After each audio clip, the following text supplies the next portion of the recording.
we'll get a few opening comments and then we'll take your questions. Yeah, I thought we challenged our guys to come on the road in the SEC and play really physical, attack from the get-go. We talked about, not treading water when we come in here. We're coming in here to be the attacker and to hunt and not be hunted. And I thought our kids bought into that, and they wanted to get on it from the jump. They wanted to be physical from the jump. I thought we had some opportunistic stops on defense again. I thought our offense was explosive and executed well. They're hard to stop when they're working on the perimeter and up inside, so it makes it tough to defend a quarterback that can run and do those things. But I was most proud of the composure the kids showed. The second half drive to open the second half meant a lot to me. We had a dumb penalty, started back up, and all I really wanted to see was us come out the second half and close the door. And I thought they did that well. I thought our guys responded in the heat and played well in the heat, and I appreciate how hard they worked to put us in this situation. Speaking of heat, Coach, what about Stetson Bennett?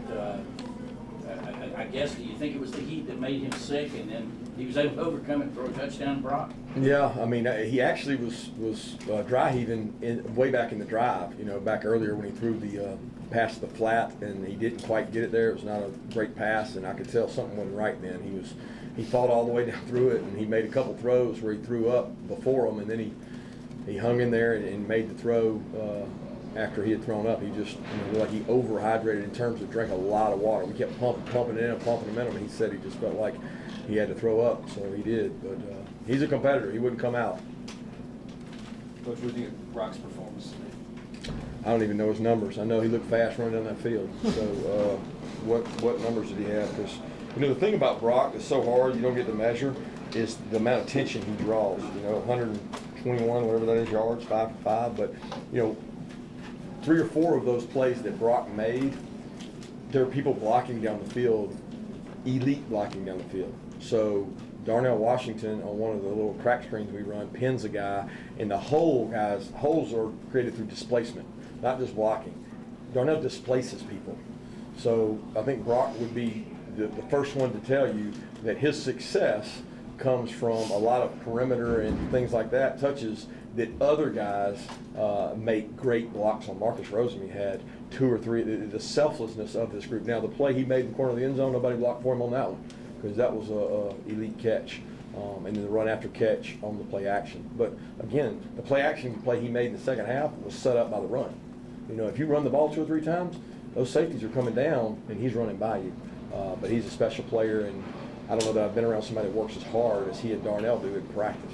Kirby, you said Stetson would come out. Did you actually have that conversation with him, asking him if he's come out? Oh, no, I'm talking about that drive. There was a thought, hey, we need to get him out the play before, and then the hold on the extra point. We were trying to get him out because we were going to put somebody else in the hold for the extra point, and he wouldn't come out there. He wanted to stay in and play. But even after the touchdown, did you Oh, no, he was fine. He said he was fine. He's like, I'm back now. I'm good. He said he started coughing, and then he dry heaved, and then he threw up some. But he's a competitor. He wasn't coming out until we were up far enough that we wanted to take him out. Kirby, you talk so much about this year's defense. There's no need to be complacent. These guys have so much to prove. Through 3 games, 2 against Power 5 opponents, how are you seeing that kind of play out in what they're doing on the field? Well, they practice really hard. Like they don't. When you practice hard, you get better.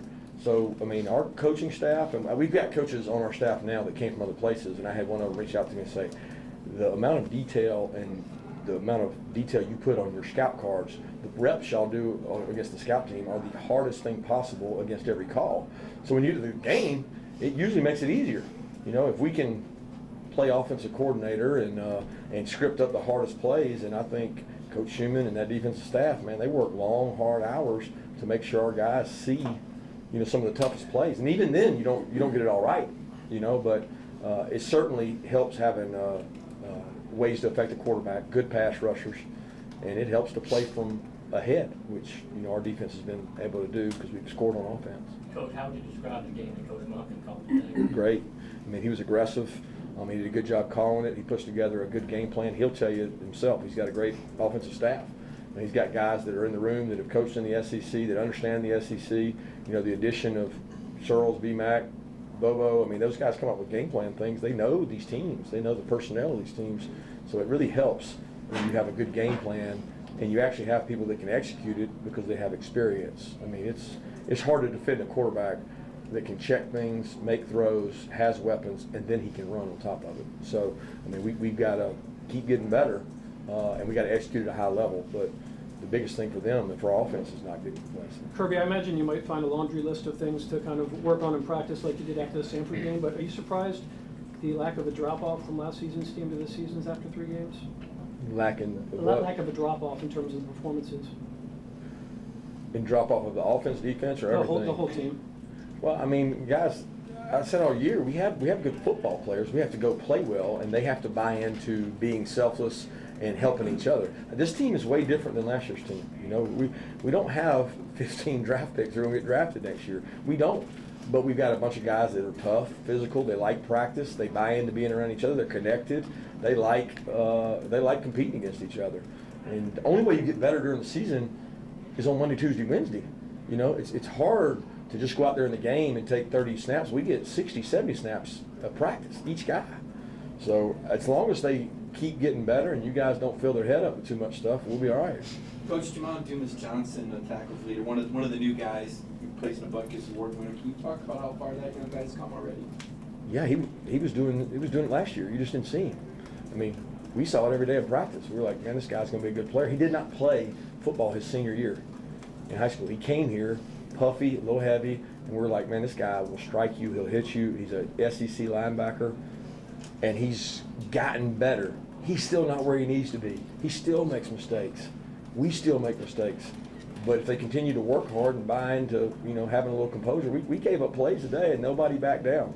We gave up the bomb on Kamari, boom, get a pick a couple plays later. Give up the fake punt, nobody panics, everybody's happy, they get to go out and play some more. Let's go. Let's get our snaps in and let's go stop them. And I think that's the way you have to approach it, is attack mode, not defense mechanism. What about that pick by Malachi? How that kind of helps that defensive play today?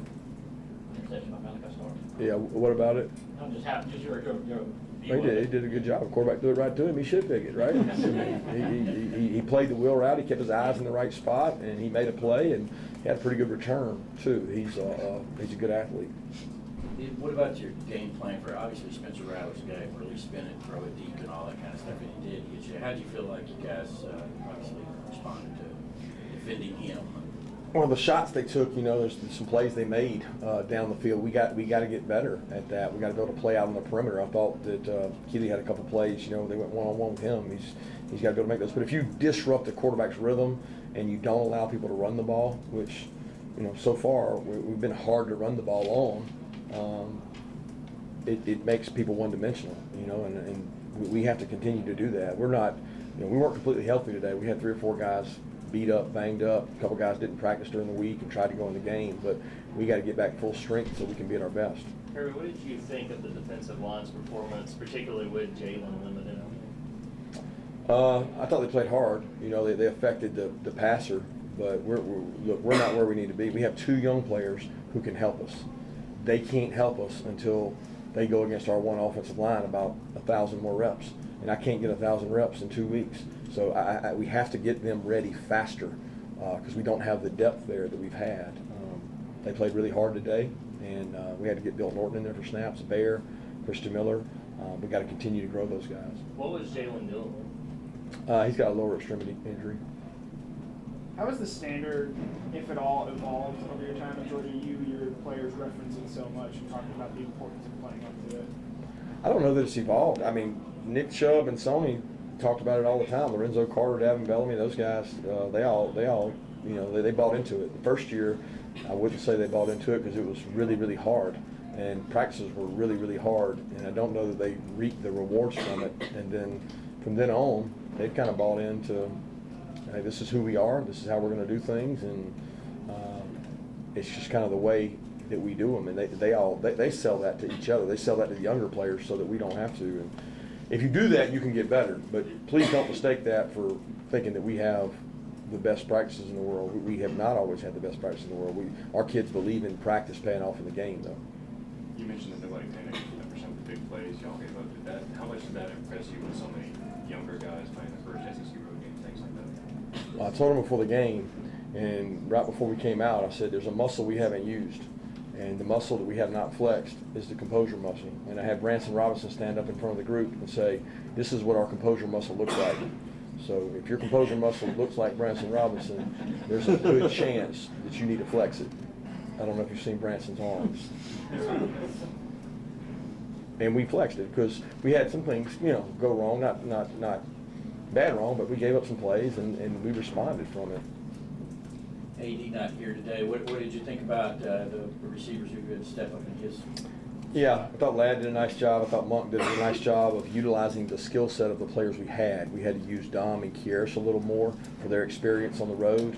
I think Denilin and Dylan Bell are talented players that got to grow up. They can't grow up fast enough. We needed them to play really well today. And I thought both of them had some freshman jitters, and we got to get those out of them because they're talented young men. Jackson and Ladd continue to be dependable.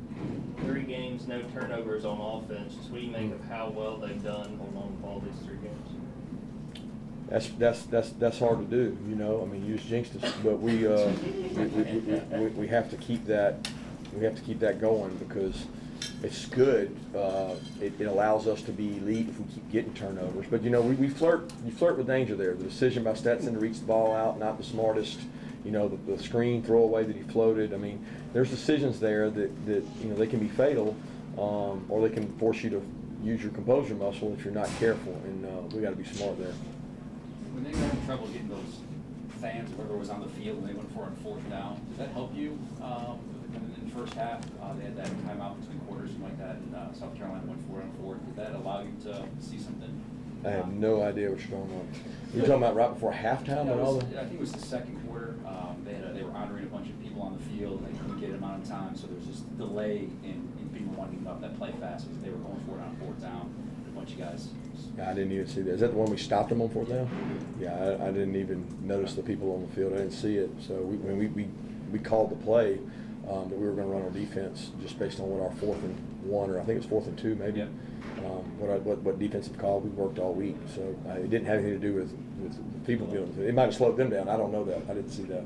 Kirby, on the fake punt, it looked like you had a guy right there. Was that just a good play, good execution by them? Yeah, they schemed it. They had a nice job. I mean, we went into our safe check. We went into the thing that we go safe and say, hey, we're playing for the fake here because they were in a non-traditional formation, but we just didn't cover it well. They rolled one way, and to be honest, our punter is supposed to make that. Our punt returner is supposed to make that play, and he saw something that he thought was a screen and didn't play the ball. We want to bat the ball down there and just take possession on 4th down. Does a championship, even though it's over months down the line, still help a program in terms of everybody seems to know what to do and know how? I don't know that the championship helps itself. I think the standard that was created last year and the legacy that was left, that was a really special group, and that still lingers around our building. Not the championship, but the fact of the way they practiced and the way they carried themselves. And there's a lot of kids that try to emulate those guys that are gone, and they're good kids to emulate. Say 2 more questions. Is Reed Gilbert okay? He did make the trip, I noticed. Yeah, all I can say is he didn't make the trip for personal reasons, and hoping he gets back with us. What'd you say to Shane after the game, being friends and everything? Obviously, tough night for him in Gamecock. Good luck rest of the way, and hope you get those. He had some guys out, he had some injured guys, and hope he gets those guys back healthy. Thank you.